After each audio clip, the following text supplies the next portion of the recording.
Assalamualaikum semuanya. Selamat datang di Hunting Cerita, channel yang memberikan kisah nyata dan menarik untuk dibahas. Namun sebelum itu mengklik tombol subscribe terlebih dahulu. Dan jangan lupa untuk menuliskan sholawat di kolom komentar agar kita mendapatkan syafaat di akhir kelak. Malam itu, di sebuah gang sempit di pinggiran kota, seorang pria berseragam lusuh berdiri di bawah redupnya lampu jalan. Namanya Reno, seorang polisi berpangkat rendah yang tengah menghadapi masalah keuangan. Dia butuh uang cepat, dan jalan pintas yang ia pilih malam itu adalah memalak orang yang tampak lemah dan tak berdaya. Di ujung gang, seorang kakek tua berjalan pelan dengan tongkat kayu di tangan. Kakek itu membawa kantong plastik hitam berisi beberapa belanjaan. Wajahnya terlihat tenang, meskipun langkahnya tampak berat. Reno menyeringai. Orang tua seperti ini pasti gampang ditakuti, pikirnya. Tanpa banyak basa-basi, Reno mendekati si kakek dan berkata dengan suara rendah, tapi mengancam, "Pak tua, kasih saya uangmu. Jangan banyak tanya kalau nggak mau susah." Kakek itu berhenti, menatap Reno dari balik kacamatanya yang sedikit turun. "Nak, apa kamu tahu dengan siapa kamu bicara?" tanyanya santai. Reno mendengus. "Nggak perlu tahu. Yang jelas, kalau nggak kasih uang, saya nggak bakal baik-baik aja sama Anda." Kakek itu tersenyum tipis. Lalu, dengan gerakan yang tak terduga, ia mengayunkan tongkat kayunya tepat ke pergelangan tangan Reno. Reno terkejut. Refleks mundur selangkah, tetapi serangan berikutnya datang lebih cepat. Sebuah tendangan rendah menghantam betisnya, membuatnya kehilangan keseimbangan. "Apa-apaan ini?" Reno menggeram sambil mencoba berdiri. Kakek itu berdiri tegak, tatapannya berubah tajam. "Aku Jenderal Purn Hardiman, mantan instruktur bela diri TNI. Dan kamu sudah melakukan kesalahan besar, Nak." Reno tercekat. Dia baru sadar bahwa lawannya bukan sekadar kakek biasa. Tapi sudah terlambat. Dalam hitungan detik, Jenderal Hardiman melancarkan serangkaian gerakan cepat. Sikut ke perut, dorongan ke dada, dan satu kuncian di lengan Reno yang membuatnya merintih kesakitan. "Aku sudah tua, tapi bukan berarti aku mudah kau takuti," bentak Hardiman. Reno berusaha melawan, tetapi tiap gerakannya sudah terbaca. Dalam waktu kurang dari 1 menit, dia sudah tersungkur di tanah dengan wajah penuh lebam. Beberapa warga yang menyaksikan dari jauh mulai mendekat, menyadari ada sesuatu yang terjadi. Salah satu dari mereka mengenali Hardiman dan langsung menelepon polisi. Tak lama kemudian, patroli datang. Begitu melihat situasi, mereka terkejut mendapati Reno, seorang polisi, justru menjadi pelaku pemalakan. Komandan polisi yang tiba di tempat kejadian hanya bisa menggeleng-gelengkan kepala. "Reno, kamu sudah keterlaluan. Dan apesnya, kamu salah pilih korban." Malam itu, Reno bukan hanya babak belur, tetapi juga harus menghadapi hukuman atas perbuatannya. Sementara itu, Jenderal Hardiman hanya tersenyum, merapikan kacamatanya, dan melangkah pergi dengan tenang seolah tak terjadi apa-apa. Malam itu, Reno tak bisa tidur di sel tahanan sementara. Tubuhnya masih terasa sakit akibat duel singkat dengan Jenderal Purn Hardiman. Namun, yang lebih menyakitkan adalah rasa malunya. Dia seorang polisi, tapi justru dipermalukan oleh seorang kakek tua di depan banyak orang. Di sudut gelap selnya, Reno mengepalkan tangan. "Aku nggak bisa terima ini," geramnya. Beberapa hari kemudian, Reno akhirnya dibebaskan setelah atasannya memutuskan untuk memberinya sanksi ringan. Skorsing selama sebulan tanpa gaji. Dengan reputasi yang hancur dan dompet kosong, Reno semakin dipenuhi amarah. Orang tua itu harus merasakan akibatnya, pikirnya. Malam itu, Reno mulai mencari informasi tentang Jenderal Hardiman. Dari seorang kenalannya di jalanan, ia mengetahui bahwa sang jenderal tinggal sendirian di sebuah rumah sederhana di pinggiran kota. Reno pun menyusun rencana. Ia tidak akan menghadapi Hardiman sendirian kali ini. Ia menghubungi beberapa rekannya, polisi korup yang juga sering bermain di wilayah abu-abu hukum. Bersama 3 orang lainnya, ia menunggu saat yang tepat untuk membalas dendam. Sekitar tengah malam, mereka tiba di rumah kecil Jenderal Hardiman.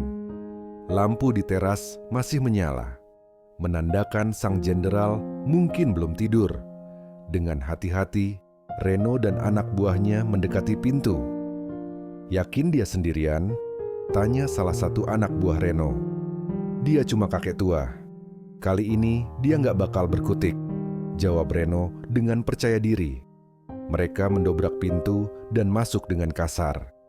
Tapi begitu mereka melangkah ke dalam, mereka langsung merasakan ada yang tidak beres.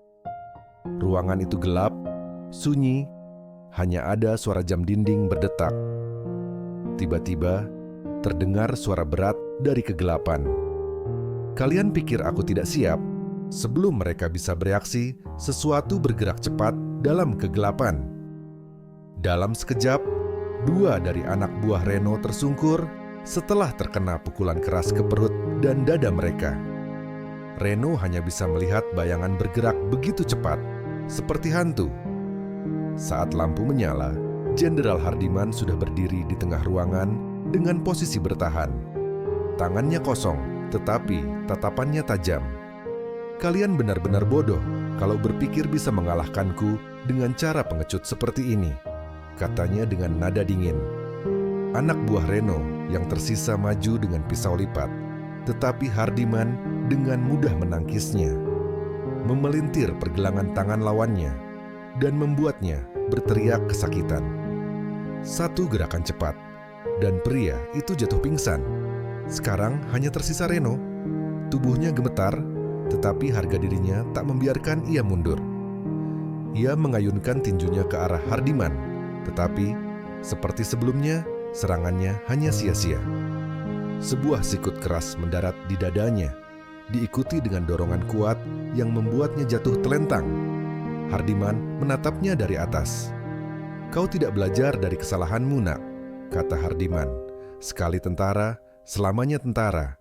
Kau bukan tandinganku. Tiba-tiba, terdengar suara siren mendekat. Para tetangga yang mendengar keributan segera menghubungi polisi. Dalam hitungan detik, rumah Hardiman dikepung. Reno dan anak buahnya yang masih sadar tidak punya pilihan lain selain menyerah. Komandan polisi yang sebelumnya sudah menegur Reno, kini hanya bisa menggelengkan kepala. Kau benar-benar bodoh, Reno. Bukannya belajar, kau malah makin dalam, katanya. Malam itu, Reno dan gengnya diborgol dan dibawa pergi. Kali ini dengan tuduhan yang jauh lebih berat.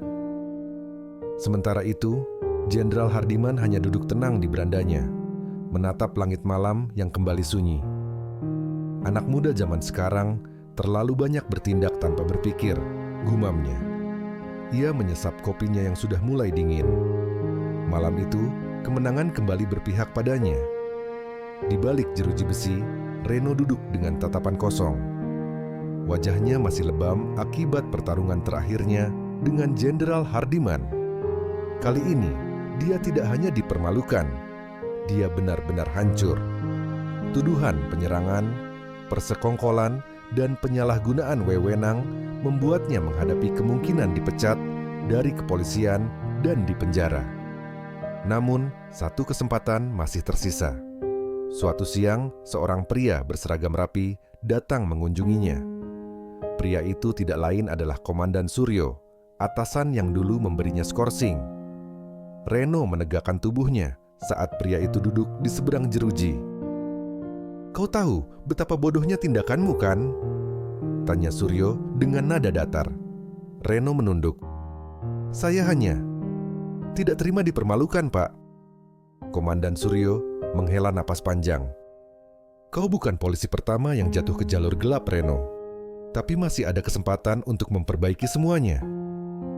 Reno menatap atasannya dengan penuh tanda tanya. Maksud Bapak? Komandan Suryo menggeser sebuah amplop coklat ke sela jeruji besi. Kau punya dua pilihan, tetap di sini dan membusuk di penjara, atau bekerja sama dengan kami untuk menumpas jaringan polisi korup yang lebih besar. Reno terkejut. Jaringan? Maksud Bapak, ada yang lebih besar dari saya? Suryo menatapnya tajam. Tentu saja. Kau pikir kenapa aku tidak langsung memecatmu? Karena aku tahu kau hanya pion kecil. Ada orang-orang di balik layar yang lebih kotor dari yang kau kira. Reno menelan ludah. Dan saya harus melakukan apa? Komandan Suryo menyilangkan tangan. Kami ingin kau bekerja sebagai informan. Beri kami nama-nama yang selama ini bekerja bersamamu. Cari tahu siapa dalangnya. Jika kau berhasil, hukumanmu bisa diringankan dan mungkin kau masih punya peluang untuk menebus kesalahanmu. Reno termenung. Selama ini dia hanya berpikir untuk bertahan hidup dengan cara yang mudah. Menekan orang-orang kecil, menyalahgunakan seragamnya.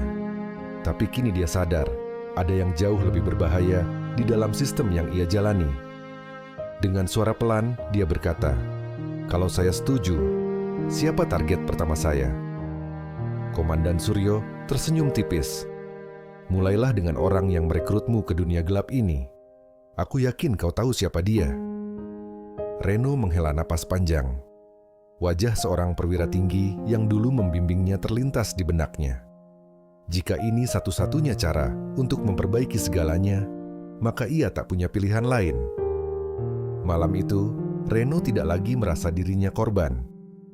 Untuk pertama kalinya dalam hidupnya, dia punya tujuan yang lebih besar. Namun, dia juga sadar, permainan ini baru saja dimulai.